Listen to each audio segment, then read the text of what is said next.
For instance, with, who's this guy? Nick Jones. You know Nick Jones, he's pretty big right now. He's got something, well, last time I checked, and that was like a few weeks ago, he was sitting on 400,000 subscribers. He grew like wildfire, so he's probably right now, probably already, like maybe on 500, maybe going on 600,000 subscribers. However, I subscribed to Nick when he was still sitting on like 40,000 subscribers. His channel was just kind of, you know, teething, starting out. I found Nick last year. It was just last year. He's grown like a wildfire. Last year or year before last or whatever, he was sitting on, it was definitely last year. He was sitting on 40,000 subscribers when I first happened upon his channel, and I commented on that channel because he was only with 40,000 subscribers. Upon noticing that within a week, when I would go back to watch his content, within a week, like when I first found Nick's channel, he was still recording videos low quality outside in his veranda, wearing that gray sweater that he was always wearing in videos.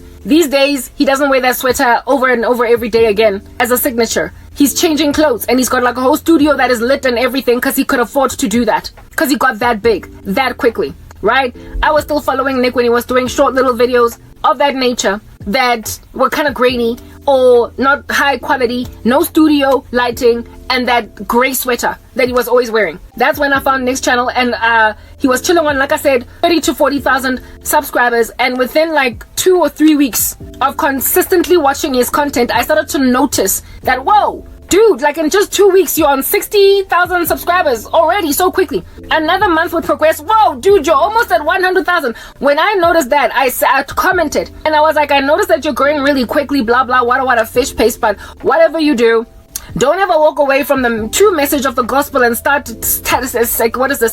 Satisfying the hunger and thirst to listen to nothing but celebrity content, blah blah. What I like celebrity gossip, you know, in a Christian channel. On top of that, make sure that if you monetize ministry, if you monetize this channel of yours, let this not be your only source of income. Find a talent, whatever it is else that you can do, and do that as the main thing. And instead of leaning or relying this YouTube channel for your money. Nick went on right ahead to continue to grow, and now he's got that like tick next to his channel, that verified tick next to his channel, right? So he's pretty big, and I'm pretty sure that his channel is monetized, right? I don't know if he took my advice, because there was a heart, like, you know, like when the content creator themselves likes the comment or hearts it, or you see it, it's like a heart and it shows you that the comment, yeah, so he read it. He did definitely read my comment, and quite a few people also commented on my comment. And what it is that I was saying was, get yourself some other source of income. Get yourself some other source of income. And if you've got a 9 to 5, a day job, don't quit it. The day is going to come when all Christian channels are demonetized. The day is going to come when all of a sudden the rug is going to be pulled from under your feet, and then next thing you're going to have to take your children out of school. Next thing you're going to have to fire your nanny. Next thing you're going to have to move out of your house, and get a smaller apartment. Next thing you're going to have to ABCD, etc. I said that on Nick's channel. Well, I mean, whatever's happened has happened since then. Now he's sitting on almost like 500,000 subscribers. Has he maintained what he used to do? Not so much. He is talking quite a lot about celebrities now. Like, what is it? I was worried what happened, but whatever. I don't think he's tarried or walked. We'll see. Like, let time tell. With Nick Jones. But there was also another content creator. This happened to him when I had already gained the suspicion. At the time when I happened upon his channel, I only happened upon it precisely because of the title of the channel, of the video. And the video read, YouTube demonetized my channel. And this man had gone from, but at the time when YouTube demonetized him, he was sitting on just over 100,000 subscribers. So he had just gotten the silver plaque. And they suddenly demonetized him. And his lament in the video was that his son was about to go to college, and he was going to pay for the son's school fees, and now YouTube has just suddenly caused him to go dry. He doesn't have money. And I was like, this is what I was talking about. I then commented and said, start something else, start a side hustle. He moved to Rumble, opened a second YouTube channel. But for me, it's like, as long as you're doing as long as you are doing nothing but truth, you are not safe financially. So you gotta find other talents. God has given all of us talents. And if you are doing gospel ministry, we need to find other, like even pastors. Like the day has come when Christianity can no longer be a proper, stable, like bond-paying profession for a pastor. That those days are out. So pastors have got to find side hustles. In other words, can you make tables, then be a carpenter on the side? Can you bake pastries, then open a bakery and sell baked goods? And do something else over and above preaching the gospel. Let the gospel be secondary to what it is that you're doing, but do not monetize ministry. Do not monetize ministry. Make money some other way. I actually find what Joe Kirby did very wise. Very wise. Joe Kirby has never monetized his massive YouTube channel, which is over 1 million subscribers. I think right now he's bordering on 2 million subscribers. He could make a lot of money. He has never gotten a strike or anything strange of that nature, but he has not monetized, and it's the best thing that one can ever do. To never get yourself used to getting money from the gospel, because the day's gonna come when those funds are gonna suddenly run dry. Those funds are gonna run dry. So do something else. If you can sing, do covers on YouTube. If you can, you get my point. Fitness content, travel content, anything else. Even content like taking photos of what's bugs in your garden. Anything else. Horticulture, anything else. That the elites will not have an excuse to pound on you concerning. They're not going to give you grief. They're not going to suddenly close you down for it. They're not going to, if at all this business of yours that you are running is going with a certain bank, all of a sudden close your bank account and now you can't pay your employees. That's what happened with this non-profit organization. The people that worked for it could no longer get their salaries because the bank had closed it. So the owner had to travel all the way back to America, because they were based in Africa somewhere. They had to travel to America to basically talk about what's going on, rearrange again, to move to another bank so that they could finally pay salaries again, so they could do business as usual. So if you don't want your business suddenly interrupted, don't make ministry a business. Yes, you could get donations. Yes, indeed. You could maybe even monetize it so you can have it as extra money on the side. But do not let it be the main thing that's paying for your main things, like your children's fees, like your home loan, like your whatnot. Because on that day, you're going to find yourself out on the street. That's what the Lord warned me is going to happen. And having gained that warning from the Lord on high, why oh why then, as Kara was sitting here where I am at, would I want to freak out when I'm basically told that because of my Christianity, I can't knock on a door in corporate South Africa? The system, the beast system, is already being burgeoned from the ground. Do you understand? And it's already afflicting quite a few Christians, and I am one of them, and I don't care. Because just like Elijah, I have been successfully fed twice a day by the ravens, and I'm drinking water by the brook. And when it runs out, I have inevitably each time been sent over to the widow at Zarephath, and I have eaten over there. And even though I'm not satisfied with my life conditions and my lifestyle, because frankly I want more, I do. I want my own apartment. I want my whatever. I have all that I need at a bare minimum. The Lord is not going to keep me in this bare minimum. However, He has made it clear to me that He is going to enable me to monetize fitness.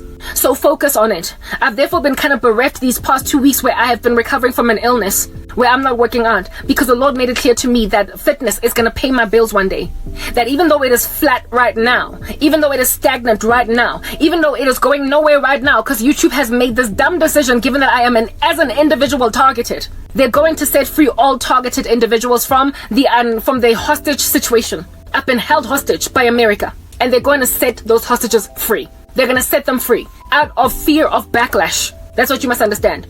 But they're only going to set them free insofar as it makes no sense to hold them hostage. In other words, if it's just a soccer channel, if it's just an insect camera channel, if it is just a baking channel, if it is just a channel where people are doing mukbangs, don't do that. As gross and it's gluttony. But nonetheless, it's not offensive to the truthers, to those people who are trying to control the global. If it is fitness, it's not offensive. Yeah, they will set such hostages free, and it will. The hostages that they're setting free are people that they are already surveilling. It's people they already don't like. They don't want their voices to get bigger. There are individuals that have been allowed to slip through the cracks because they were already big at the time when all of the censorship started. So they could not suddenly just crush them so badly that they were moving nowhere. Nothing's happening. No activity in their accounts at all. Because then that would have caused big channels, people therein to complain, everywhere else where they went, and the awareness would be raised by them, and so there would be a backlash sooner rather than later. So they left the ones who were already talking on the rooftops a message that they don't like to do what they are doing, but they told themselves that we need to minimize the number of these rebels on the ground. They can only be a small handful. Plus, it is controlled opposition. In other words, it's a few enough of them that we can fight whatever fires they start. But once there are tens of thousands, if not hundreds of thousands more like them, that will also grow channels headed into the hundreds of thousands of subscribers, well into the millions even, we are facing resistance on a global scale against our system that we will not be able to come back from. So we have got to find or identify anybody at all that could get really big, but that's currently really small, and not let them get to the level of Russell Brand. Not ever let them get to the level of Candace Owens. Not ever let them get to the level of Jordan Peterson, whatever, all these other people that are talking. That are speaking an opposing message. I don't trust Candace Owens anymore. Ever since that Andrew Tate, that Andrew Tate interview, I don't trust the left in America, basically, anymore. Because of what they have been recently just kind of doing. Not the left, but the right in America. I've never trusted the left in America, but I don't trust the right anymore. Because they're starting to look more and more like controlled opposition in a very uncomfortable way. But some people that I have followed that are rightist in their mindset in the US don't appear to be controlled puppet master, but are still independently operating because their channels are big but too small enough to not be under somebody's thumb. So some of them I'm still following, but largely I don't trust the mainstream right in America at all. I don't anymore. I used to, right? I don't trust them. But what is this? Who is this guy?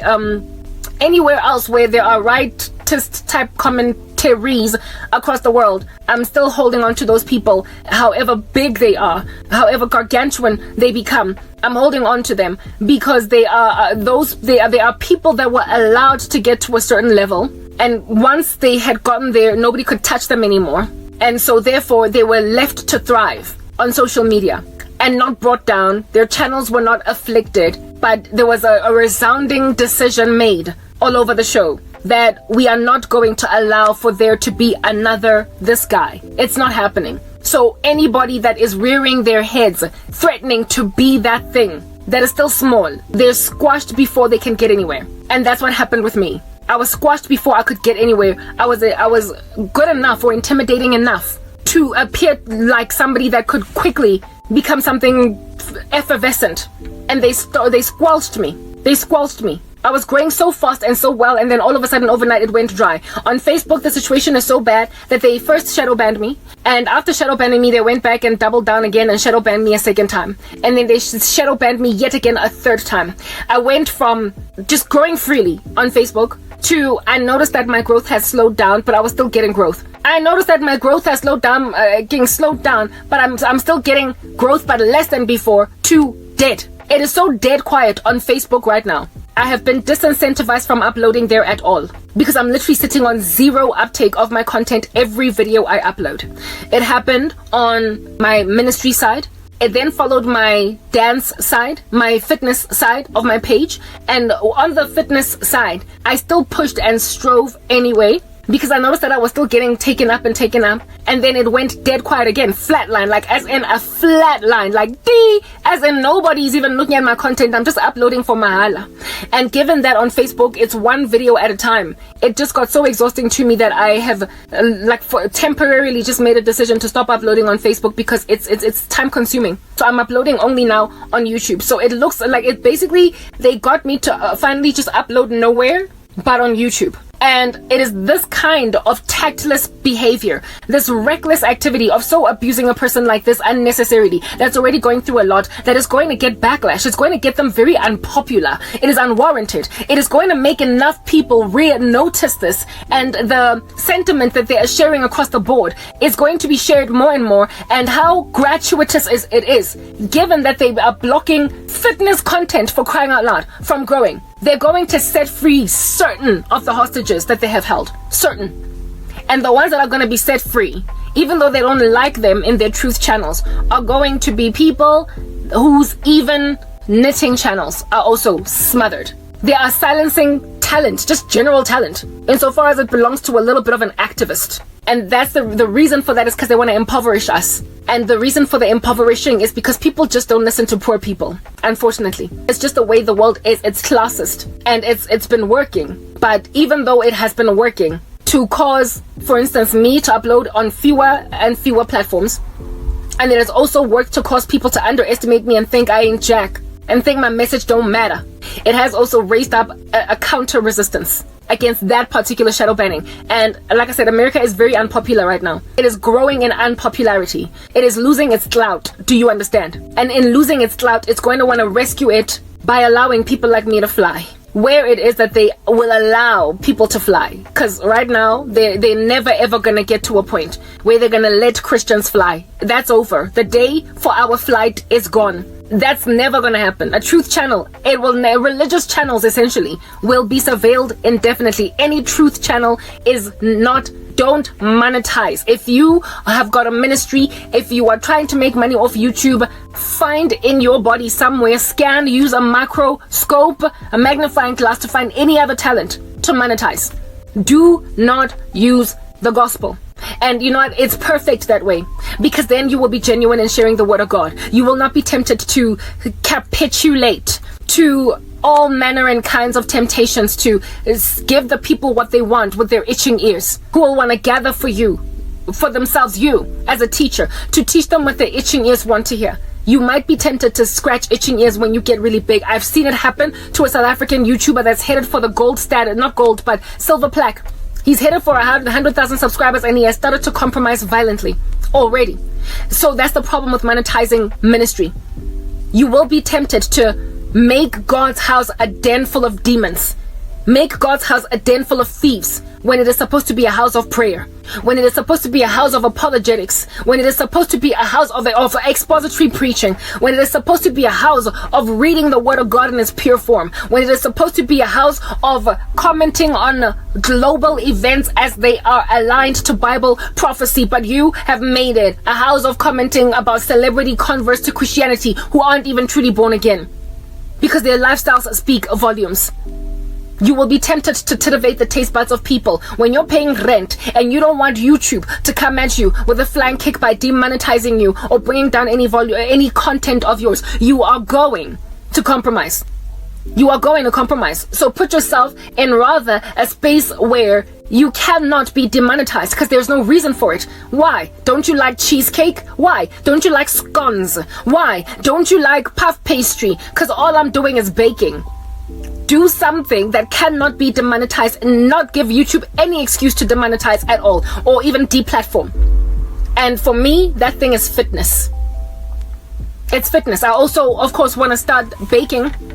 That's why I talk so much about baking and cheesecakes and whatnot. I do want a food channel, but I can't because I don't have my own kitchen, not right now. I can't buy ingredients. I don't have money. That requires investment capital initially in order for me to fulfill that particular dream. But I can work out without any equipment. I can work out without going to the gym. I can work out outside here, right? So I can grow my channel with my grainy videos, my low quality content that will, just like any other YouTuber that is still starting out, ultimately grow into very high quality content. But it's going to get me to a place where I need to go. It's going to get me to the place where I need to go. But before I can even get there, YouTube gotta let me go. They gotta set me free as a hostage, at least in the area of fitness, and they're gonna do it. There are multiple things I can do, but that I have been unable to grow in. There was a time when I wanted to do music as well.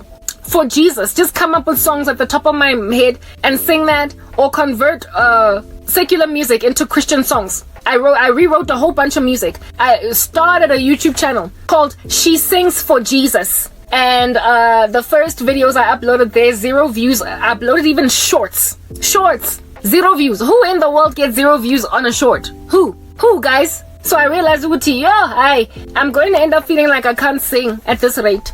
I'm going to end up feeling like I don't have any talent at this rate. Like I'm not worth being even looked at once at this rate. I'm going to end up feeling like my face is so ugly that nobody can click on a thumbnail with my face in it. I am going to end up feeling like trash. So just put it on the side until such time that these little monsters set the captives free, because God gave them a command to do so. They're going to let the hostages go, but they're going to let only those hostages that are doing covers on YouTube just to sing music They're going to let the people who are baking, they're going to let the people who are exercising go. They're going to let the people who are doing non-offensive channels go. And when that happens, that's when my fitness is going to fly off the shelves. So for those people who are looking at my situation, imaginative that I'm one day going to knock on boring corporate South Africa, when I was bored.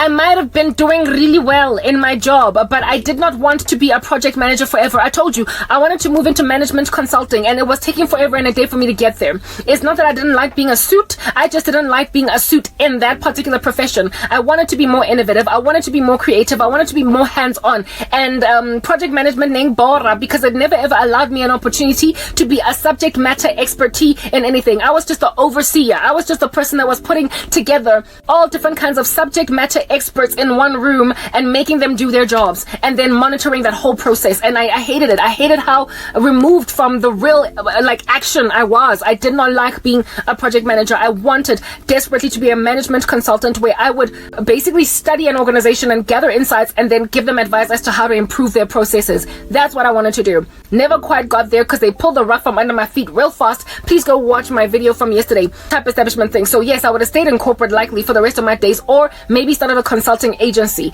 but I would have also had a side hustle of singing. I would have done a side thing of baking. I would have done a side thing, well, not of fitness, because back then I didn't like exercise, so I don't know how that would have happened. I only developed love for fitness because I got fit thanks to suffering, and in my torture had nothing to do, so I started to exercise. Yeah, so that came on board. But things that have always been sitting with me, definitely culinary cooking, and baking. I would have inevitably developed a love for it, given that I was in the whole cooking space. And what is this? Singing. I've always been singing. I've always been experimenting with the whole singing thing. And when I came to Christ, inevitably, I started out with a blog, right? A blog where I was writing my stuff, my thoughts, and all that jazz. But I was going to inevitably graduate over to video. It's just that it happened a lot faster than I would have expected, because of the fact that I was persecuted so quickly. I took a camera and I recorded myself when I was suffering. Otherwise, I would have taken a little bit longer, but I would have eventually graduated to video. Why? Because I like to hear myself talk. And I also like to watch things that I record. I've always been that girl. So creative talents were always going to make me side money, but I was going to be a suit for the rest of my days. It was never going to change. It's what I went to school for. I loved it. I just did not love the actual profession I was in, but it was a road. It was a pathway to where I wanted to get. But now that has been taken away from me altogether. I can dream on entirely about ever being a management consultant, about ever being a consultant within the corporate space at all, because that is apparently, allegedly, not an option for me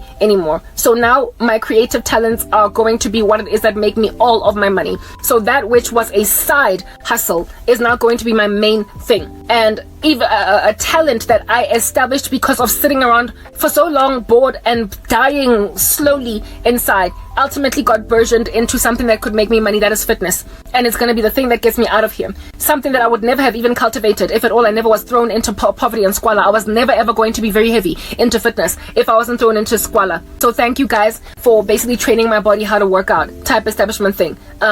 Now that you have gauged that, I am therefore not salivating at the prospect of knocking on corporate South Africa with a 10-year gap in my CV, them underestimating how good I could be at anything that I do based on that gap. Also, disregarding 10 years that I lost because of injustice that then is going to place my salary something like 10 years behind people that I was already slaying at the time that I was working. People who will have caught up with me and went beyond me because they pulled the rug under my feet. They threw me under the bus, and so made me a low earner in comparison to them when I used to slay the living daylights out of all of them. No, I'm sorry, I'm not doing that. Plus, all the promotions I would have gained up until now, all the businesses I would have started, all the organizations that would have headhunted me because of all the experience I would have gained, all that would be disregarded, and I'd be working amidst people who are 10 years my junior that will have no respect for who it is that professionally I truly could be. But I was robbed of that because of what under heaven happened to me. That is not something I'm ever gonna take laying down in my stride. I'm the innocent victim over here, and so I am going to be the one that rather shows people up and not the other way around. I'm not about to walk around in corporate South Africa, do you understand, as a junior to people I was violently senior over at the time of the loss of everything that I lost. It's not gonna happen. I'm sorry. You might want to call it pride, but I call it injustice. I am not about to allow what ought be today my violent juniors and subordinates be my boss. It's never gonna happen. But anyway, people got ambitions that I will one day knock on the door of a person I'm supposed to be ruling to come now and rule over me. That's never gonna happen. But the naivety is running around in the room. So now that I've communicated that, now that I've explained what's going on with that, comprehend that I will never send my CV out on the market, because frankly, nobody regards the 10 years of experience that I have gained ever since I left corporate South Africa, because it has not been thoroughly or officially recognized by the South African system as gaining experience. In that 10 years, I have learned so much, and I have kept abreast of pretty much everything, almost every industry that I was a part of. I am a whole genius walking around, but nobody will respect me because apparently, allegedly, there is a yawning 10-year gap in my CV that has rendered me rusty. Are you serious? I'm rusty. Me.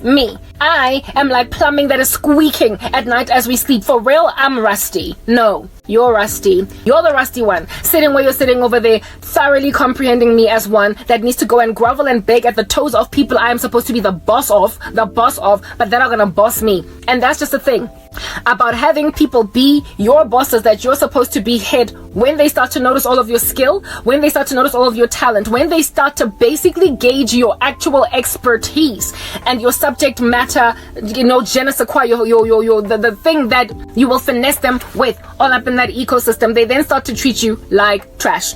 Because of envy, because of fear of being cooed and taken over, because of possessiveness of their position, they will then deliberately thwart you. If at all I was being thwarted back in the day by bosses that were rightly my seniors, because I was rightly in a junior position starting out, but I was growing so fast and I was so gifted, if I was being squashed or squeezed under thumbs and deliberately sabotaged and buried and hidden by my own bosses back then, when I was really truly in all manner and intents of that particular word, their subordinate.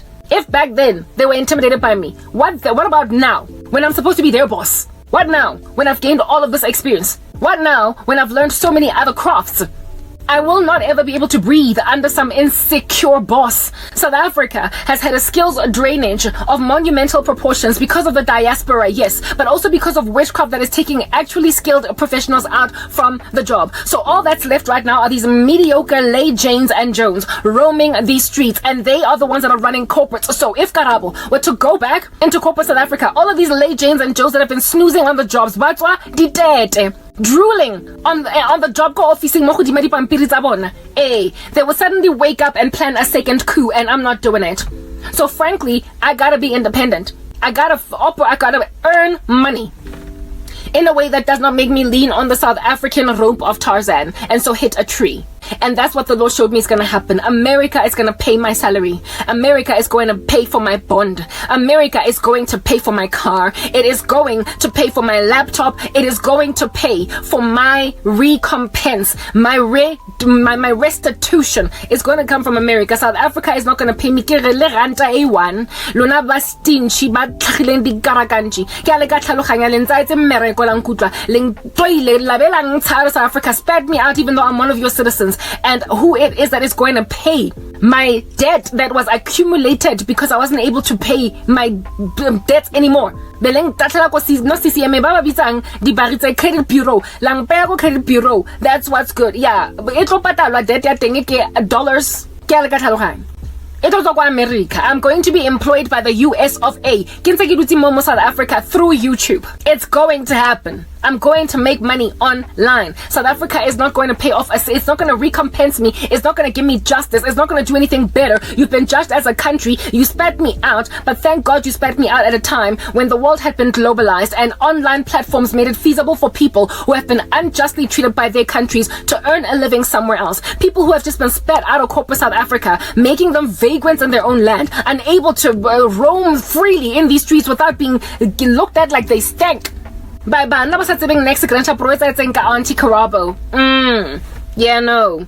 I'm gonna find my recovery in these rando American junkies of like power. These megalomaniacal freaks that are trying to control everybody. They're gonna get over that. Why? Because they won't want to lose all the popularity they're gonna stand to lose by keeping people like me incarcerated. For what reason? I don't understand. America's out here releasing prisoners that ought to be there for the next 20 years while incarcerating people that have not committed a single crime. What's happening, America? California, state of California. You said free some rando to come and harass me with all of these voodoo while I am a completely innocent, law-abiding citizen living in a different country. Nochal, like take that in your stride. Extradite me back to my country, why don't you, America? And then you arrested me. You properly put me in prison. You made out of me a hostage. You grabbed me and put me in an underground tunnel like Hamas. Because you've got babalas as well. And then anticipated that such inhumane, egregious violences of human rights are going to just be glided past. Like people are just going to walk right by them. Slide right past them like that same silly foolish animal in America that slid into my uncomfortable direct messages. You thoroughly thought you could slip that one through the cracks and no one noticed. America, you've arrested a completely innocent law-abiding citizen in another country. You don't get to commit such crimes against humanity and get away with it. You don't get to do that. So you're gonna pay off my debt, Yako Credit Bureau. Thank you for tripping me up a stormling, tripaling chapaga 2 feet, because your irresponsible behavior is exactly what's gonna set me free. I'm going to heaven. It's going to ultimately happen, but not before America steps up, frees my life, releases me as a hostage, so I can finally make the money that's gonna make South Africans be like, oh snap, shouldn't have done that. How dare you underestimate me, you who are sitting in a job as a senior manager in corporate South Africa, even though you don't know how to do your job. You are scared of your subordinates to a point of sabotage. How's about we get in? Because you never actually took the time to cultivate talent and skill inside yourself so you can grow. All you could do is bewitch everybody out here in these streets. So of course, because that's all that you could do, you are now scared of everyone at all that can actually work. So I don't have a chance in corporate South Africa. My days there have come and gone. The corruption in my land has made it such that it's impossible for me to go back in there. And as for all of y'all politicians crying about the diaspora, the African diaspora, like little babies, stop crying. Because this diaspora is precisely because corporate South Africa is teeming at the folds with mediocre skills that are draining the energy out of hardworking people until they leave. And those that are left are being kicked out, squeezed out, like Karabo, Boloyi, that are making sure that they're the ones that are getting the promotions and everybody else that's actually good is groveling, eating mud, dust, living in back rooms of their parents' houses, unable to come up for air. So with your silly little policies. Stop crying over inhumanity. Stop crying over gender-based violence. Stop crying over all of these random rubbishes happening in our country. Why? Why is this even my life? You did it to yourself, South Africa. You squeezed me out of corporate South Africa and you allowed criminals to run free, calling themselves CEOs of companies. So when then everything is crashing and burning and you're losing your best of the best, you had it coming. You never wanted us in the first place. You didn't want us. So let the diaspora go. Let them go and fly free in Europe. Let those that don't have jobs. Do you understand? Because you kicked them out of corporate South Africa, took their degrees away from them when they're supposed to be called Dr. Sangwani today. Yeah, let them go and make money ka YouTube. You have made me a freaking baker instead of a whole like esteemed professional in corporate South Africa. It's okay, because the way I speak right now makes it clear that I was supposed to be a management consultant for McKinsey, never mind IQ Business. You took away my career. So I get it, Sabi, come at me. All of y'all random trying to get me to marry some dude that's gonna be humping and grunting over me every night. Vomiting in my mouth, swallowing that vomit, acting like I love him, and only letting him kiss my cheek whenever he tries to gun for my lips because I think he stank. Trying to marry me off to a man of that nature because I don't got money. I'm sorry, I've got Christ. Let's get long bora. America's gonna set me free. Because why in the world am I even incarcerated by them in the first place? But they're eventually gonna kiss some behind. It's what you must understand. This here circumstance is temporary. It is temporary in the worst way. And I'm not scared of anybody that is trying to make me feeling that it's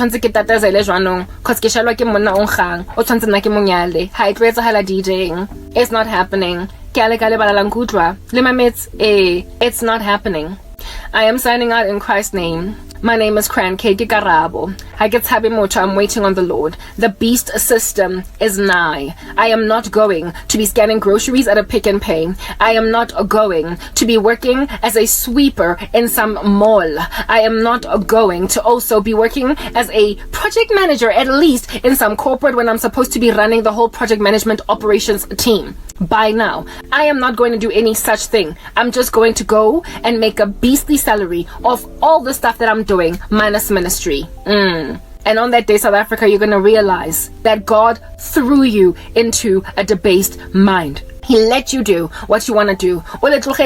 South Africa, everybody that you ever loved, ever trusted, ever needed. Like, for crying out loud. How in the world did all y'all imagine you could go and grab this snob and make her make out with a man on halitosis just because I get a mali mina? I've been intelligent all my life.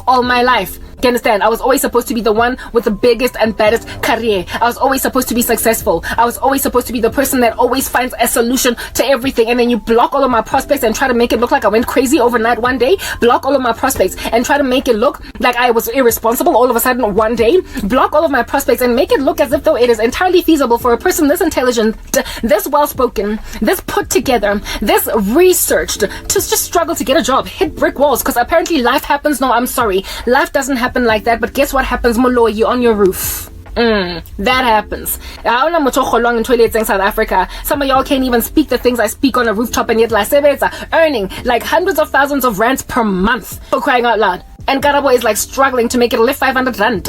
500 rand. Why in the world is my skin even broken out? Why in the world do I have all this acne? Namo I think it's about skin kagana. Hobaning. Namo I think it's like I cavities in my teeth. 39 with a geriatric womb, no husband. Why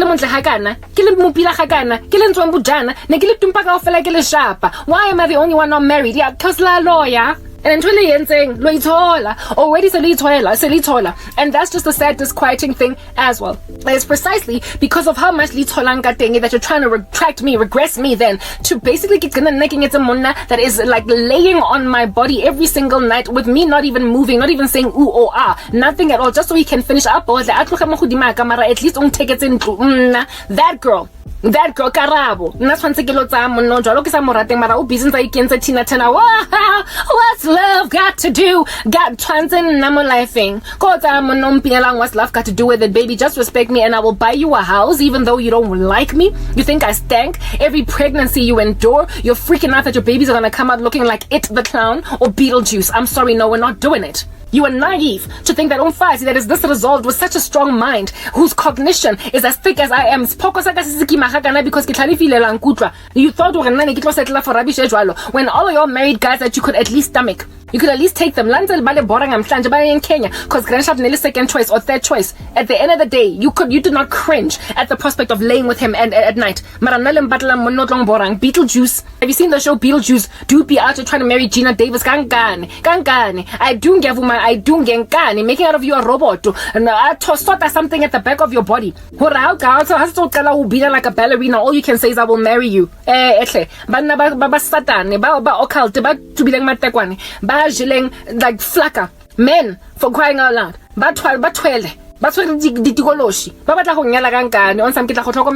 I ever ask na for mo motho tlhokomela or ke kupile nna mono tlo mo ratang o tlo ratang ha ka kopa motho tlhokomelang na cause ke tlhokometswe, as you can see modimo o tlhokometse maranyaya ke batlwa ke banna ba tsubileng matekwane ba nang gore lerato ga le important mo mosading, when God made it clear gore grandchild basadi ba tlhoka lerato. We need love, guys, and nathi we want to feel ngathi kumnandi last corner. Arranged marriage is rubbish nonsense, not happening to me. Hare buddy ke Lora. I get why naive lahakana. I get why Likenza as naive as you made yourselves. I thoroughly cannot comprehend the naivety that people are walking in today. I don't understand how anybody can get themselves to a point where they can convince themselves that a woman like me could ever end up doing exactly what they want them to do in that capacity purely because you found a magic wand. Because it's about lawyer. Dishem, you were naive, violently so too. All you did was mess with your country, make sure that corporate South Africa is teeming at the folds with mediocrity, causing those who are truly skilled to leave the country and whoever is left being squeezed out. Likenze, Batho, Badawenga, Babalas, just like Hamas, you've got Babalas. Hamas rhymes with babalas. Randos going in to kill the people in the town and kidnap some, even though frankly the people they're fighting are too strong for them. You are like Hamas, you've got babalas. Now I'm signing out in Christ's name, Crank K. Labora, South Africa.